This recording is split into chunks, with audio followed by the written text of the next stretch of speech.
Hala, siya yung nakapindot niyan na tatlo? Oo. Kasi ayaw. Oo nga, ayaw. Oh, nag-move yung ano. Ayan. Kaya na pa, like, tinatry mo niyang passcode. Oh, Oo, nagpa-passcode siya. Oh, Hindi mo siya what ma-access should I dito sa ano. do? Nasa camera siya. Shit! Tinatry ko niyang picturean! para for Face ID. Wala ko, nag-ano lang siya, nag-alag. Paano ko?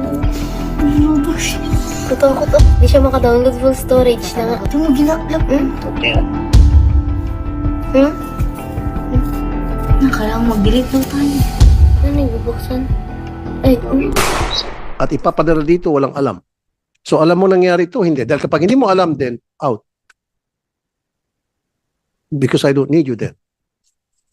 Aware ka na merong ganitong nangyari. Matagal na to, rampant na ito eh. So kung alam na ng marami at hindi niyo pa alam dyan sa DICT, then inutil kayo sa DICT. In today's hearing, we will discuss certain issues emanating from complaints and concerns that we receive from the public.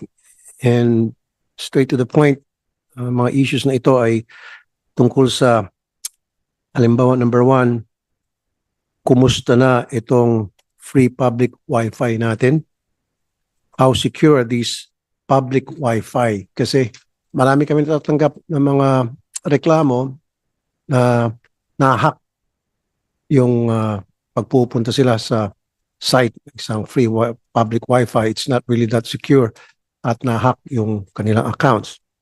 So, ba't nangyari yan and what do we do to protect that at hindi mangyari yan ulit? At isa pang issue ay kapag pupunta ka sa mall at mag-access ka ng free Wi-Fi nila, magugulat ka na lang, meron nang pumapasok sa account mo.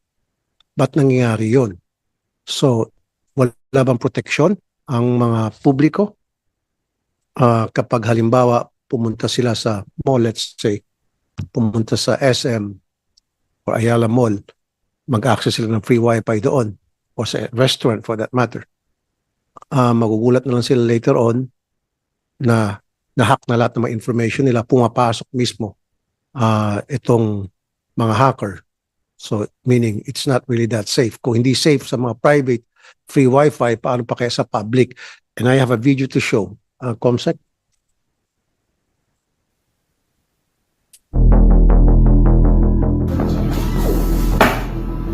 Hala, siya yung nakapindot niyan na tatlo? Oo. Kasi ayaw. Oo nga, ayaw. Oh, nag-move yung ano. Ayan. Kaya na pa, like, tinatry mo niyang passcode. Oh, Oo, nagpa-passcode siya. Oh, Hindi mo siya what ma-access should I dito do? sa ano. Nasa camera siya. Shit! Tinatry ko niyang picturean! para for Face ID. Di ba? kala ko, nag-ano lang siya, nag-alag. Paano ko? Kuto. Di siya maka-download full storage na nga. Ito mo ginaplap. Nakailangan mag-delete daw tayo. Ano yung bubuksan? Ay, gusto niyo mag-delete?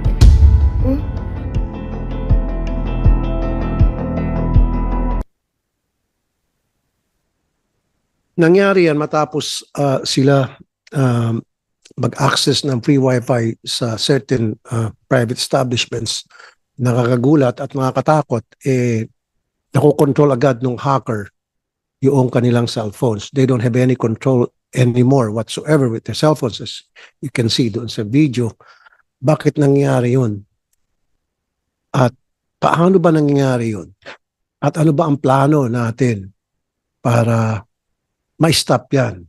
Or at least ma-minimize for the meantime. Ito yung statement ng isang na-hack. And I would read it in total. My phone was hacked earlier today. I don't know how it was hacked, but theory of many is that being connected to public Wi-Fi is the reason. So, siya ay sa public Wi-Fi pumunta.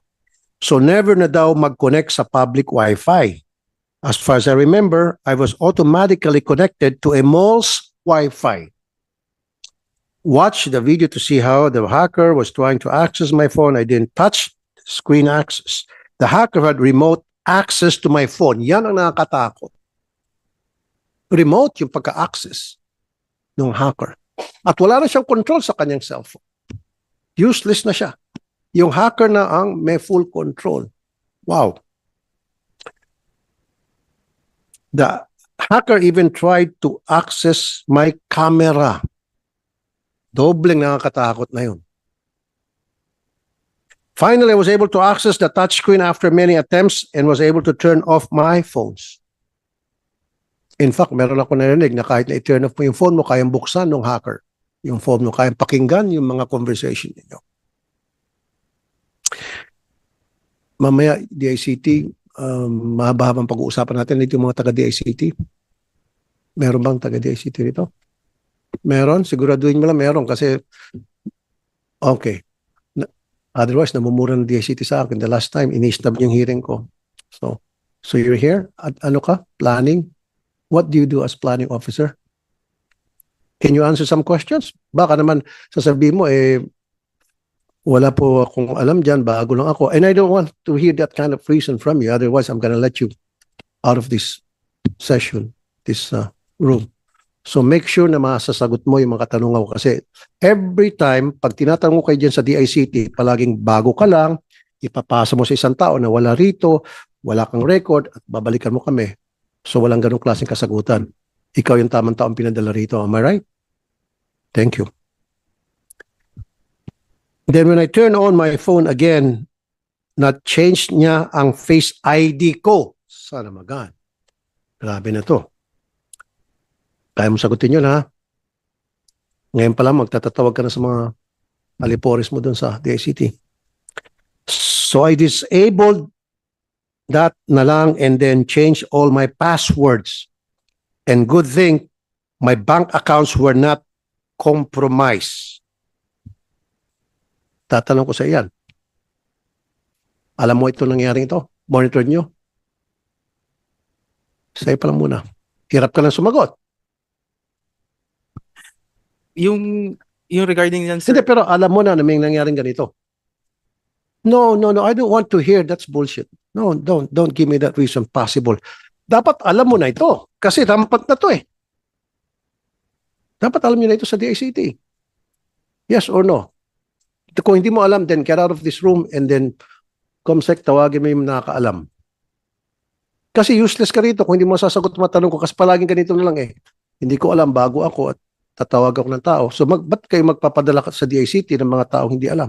Seryoso itong problema to. This is a very serious issue. At ipapadala dito, walang alam. So alam mo nangyari ito, hindi. Dahil kapag hindi mo alam, then out. Because I don't need you then. Aware ka na merong ganitong nangyari. Matagal na to, rampant na ito eh. So kung alam na ng marami at hindi niyo pa alam dyan sa DICT, then inutil kayo sa DICT. Alam niyo na ito. Do you know, huwag na muna yung makasama mo, ikaw mismo, na meron ng ganitong klase mga issue, ganitong pangyayari. Alam mo, then stay. Thank you. Interception of internet conversation. There's a new modus operandi na nakapasok ang mga hackers sa legit conversation ng mga tao at napapakinggan sila na galing doon sa kausap ang message and other information. For example, yung isang tao na nakikipag-communicate siya sa kanyang bangko. Okay. Through conversation, chat. And then all of a sudden, in the middle of that conversation, may papasok na gagamit yung logo ng bangko na kausap itong tao. Sisingit. So, kung ikaw hindi sisingit tapos magsasabi ng link na meron kang dapat matatanggap na refund at ito yung link. So, kung hindi ka aware, hindi ka mapagmatsyag, pipindutin mo yung link. Once na pinindot mo, yari ka na. Makakuha ka na ng makakuha na natin mga important information. Sensitive, meron ka. The ICT, why is this happening? How can we prevent this from happening again? Again and again. Sir, with that po, basically yung number one na kailangan i-ramp up is yung awareness po nung ng mga pangyari na po na yan, no, regarding yung in particular po yung sinasabi niyo na scam or hijacking po through links po. Pero ang tanong ko, paano sila nakapasok? Paano nakapasok ng mga hackers? At saka legit yung logo and all talagang kung medyo mahina ka sa mga information sa mga nangyari, talagang maingganyo kang pindutin yung link dahil yung logo, lahat, structure, pareho. I So, think kumbaga sasali, sisingit sa chat mo sa bangko. So, paano nangyari yon? How do they do it? ayun po sir, with that po, I think na mention din to before ng department namin na pinag-aaralan po yung yung modus na kasi bago po yung na yan sir, Although yung mga bangko hindi nagkukulang, uh, yung mga establishments na kasama sa hack, Opo. nasisingit sa conversation itong kanilang member or consumer, palagi silang sasabi na huwag magpindot, huwag maniwala, may modes, etc. Pero curious lang kami, paano nangyari yun? How did they do it? And are we doing something to stop it? Puro na lang ba sabi tayo sa publiko na be aware, and yet we're not doing anything to stop them para instead na sabihin natin be aware, ang gagawin natin, pa-stop natin totally modus operandi na yun. Oh, by the way, I'd like to acknowledge the presence of Senator Grace po. Thank you, Madam. Thank you. Thank you, ma'am. Thank you, sir.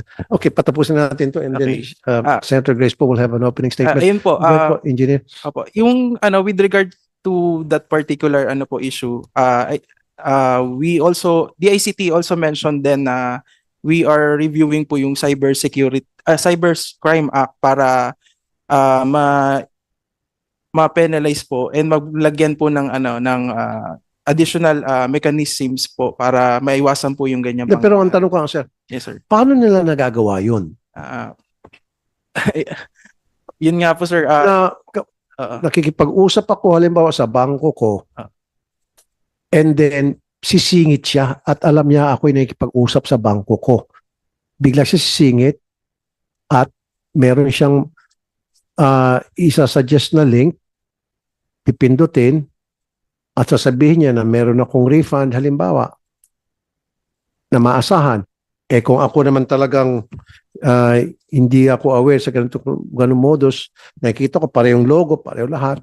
Tapos sino ba naman ayaw ng refund, pipindutin, bakit may refund? Pag pindot mo, yari ka na. Paano nila nalaman na ikaw ay nakikipag-chat sa bangko mo? And paano sila nakasingit dun sa chat na yun? That is something that you have to find out. That's your job sa DICT. NTC. Di ba? Kung kailangan mag-aral ka sa Amerika para tungkol sa cybersecurity, do it. Budgetan ko kayo. Yes, sir. As you mentioned about awareness or public awareness, and honestly, sir, sa CNTC continues naman po yung coordination with the telcos with regards to yung pag-send po ng text blast and yung mga clickable links na dapat wala na po yun, and continuous din po yung monitoring namin kung talagang sinusunod po ni telco yung wala talaga yung clickable links. And you mentioned po yung meron po kasing technology, sir, na yun po yung medyo may nahuli na po si PNP na about May nahuli, sino pong nakahuli? PNP. PNP po. Okay. Actually, wala pong technology si NTC to monitor that kind of equipment. Pero yun po yung sinasabi niyo, sir, na parang in between, parang mga man in the middle na mga device. Opo. So, Ah, Sige, ma'am. may kumbaga si NTC po, merong kumbaga continuous in collaboration with PNP din po dahil may nahuli po silang that kind of device. So may device po Apo. na And ginagamit. yes po, capable of yung sinabi mo po na in the middle Na na pwedeng sumingit sa conversation. sir. And So, okay. And what kind of device is that? And the PNP and NBI is aware of that kind of device. may nakuha na po sila na mga device na katulad ng punto. Saan galing po itong device na ito? Made in what country? Sir, parang assembled lang po sila. Inassemble lang dito. Okay, so you have that kind of device na gagamitin nila or meron silang kakalikutin doon and then nakukuha nila yung kanilang target specifically real time kung sinong gusto nila i-target para sisingit sila sa conversation ng Sir, yung at paano nila kukuha yung kanilang target? How did they choose the targets? siguro yung device na yun, sir, may Naghahanap. Apo. Meron kayong parang roaming. Nalalaman kung sino ngayon ang nakipag-usap sa kanyang bangko. Purpose niya. And then kaya nila i-duplicate agad yung kaya nila makasingit sa conversation na yun at kaya nilang gayahin kung ano ba bangko, certain kunya BPI o video. Magagaya agad nila yung Yes. logo, bangko, masasabay nilang conversation. So ibig sabihin, kaya nilang ma-monitor ang conversation ng kahit sino. Technically, sir, may device na.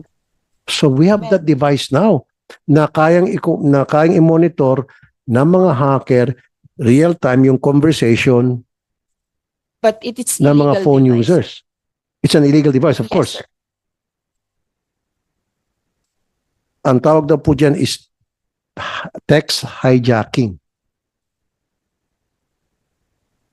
Okay po. Or MC catcher po. MC catcher. Ano sabihin ng MC?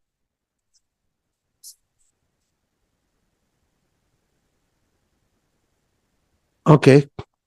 So, there's such a thing as yung text hijacking pinag-usapan natin ngayon. So, nangyayari yan dahil merong ginagamit na device. Okay? At meron na huli nating PNP.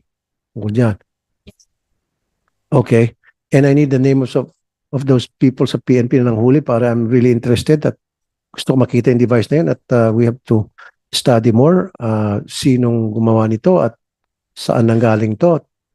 Di ba? At who are these people behind. So I'm sure kung may nahuling isa, marami pa dyan. Bakit dumadami to? Okay?